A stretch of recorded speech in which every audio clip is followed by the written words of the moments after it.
folks, do you know your family history? In this segment, Jessica talks with a life coach that can help get you started. Here's that conversation. They're having to spend more quality time at home with their family, and now is a perfect time for parents to talk with children about family history. Joining us with more about this popular search is popular life coach Deborah Porter. Deborah, it's great to see you. How are you? I'm doing well, and I'm always happy to talk with you. You have such great insights.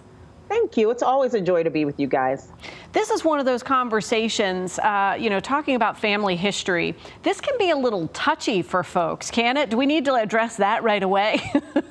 It can be, but what we're really going to talk about today is just the general fun and memorable experiences of our elders. Okay. So we're not really prying into the family secrets. Gotcha. We're painting a picture here and offering perspective, and this is a perfect time to do that.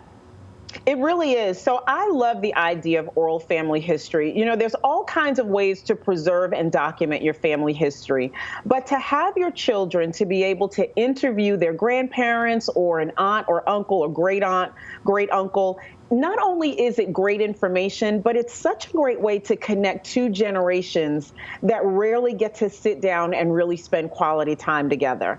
So I think it's fantastic. And now that you're saying that, the light bulbs are going off for me, because I realize not only will they learn about family history, right now, hopefully some of those folks that you start including in this oral history or this perspective may be available now, thanks to technology, for a face-to-face, right? We've got more time on our hands, so you could connect for a FaceTime call or any of the myriad of ways we're talking with each other right now. Absolutely. You can use either a laptop or a smartphone. And, you know, with Zoom, Skype, FaceTime, video calls, there's a number of ways to do it. You can even just kind of go old school and use a voice recorder if you want to keep it simple. But to have the voice and the image of our elders for generations to come to share, you know, just for years and years, it's really remarkable. And we've done it. We've got video of my husband's grandmother, and it's just a great way to introduce future generations to a relative that maybe they haven't been able to meet. Really across the board too, Deborah, because this can translate into how many of us have sat down and had that conversation with our partner, with our spouse, with our loved one, right, about their side of the family. So this is an opportunity for everyone. It really is. And, you know, you really just need a few things, you know, the things we just mentioned. And the only other thing you need are maybe 10 or so open-ended questions. You want to make sure you're not asking yes/no questions, because that ends kind of the discussion. So you want to ask questions like, I have a couple written here. Grandma, what's your first memory? Or where and how did you live at my age? Were you in a house? Did you live on a farm? What type of a student were you? Did you like school? Did you not like school?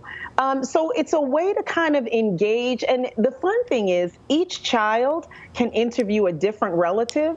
And then it's great conversation at the dinner table, or breakfast table or lunch table. Like, we're eating all of our meals together right now. So like, whichever table you choose. But it's just a great way to really engage not just the child, but really I think our elders sometimes feel left out of some of these conversations because technology has taken over.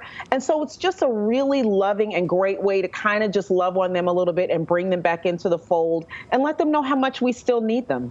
That's right. And as we're, practicing social distancing, still being able to put a connection together. Absolutely. And that's really important, especially now. So if your grandparent or if this elder relative lives with you, that's fantastic. Someone can video it. If they don't live with you, then some of the apps and things that we just discussed would be a great way to do it as well. Great insights, Deborah. Thank you so much for making time for us. We appreciate it. Thank you. It's always a pleasure. Always great to see you. For more information on everything we covered today, we'll have a link on our show website. It'll happen later this afternoon, WTVR.com/VTM. Please stay with us. We want to see you right here on the other side of this break. We'll be right back.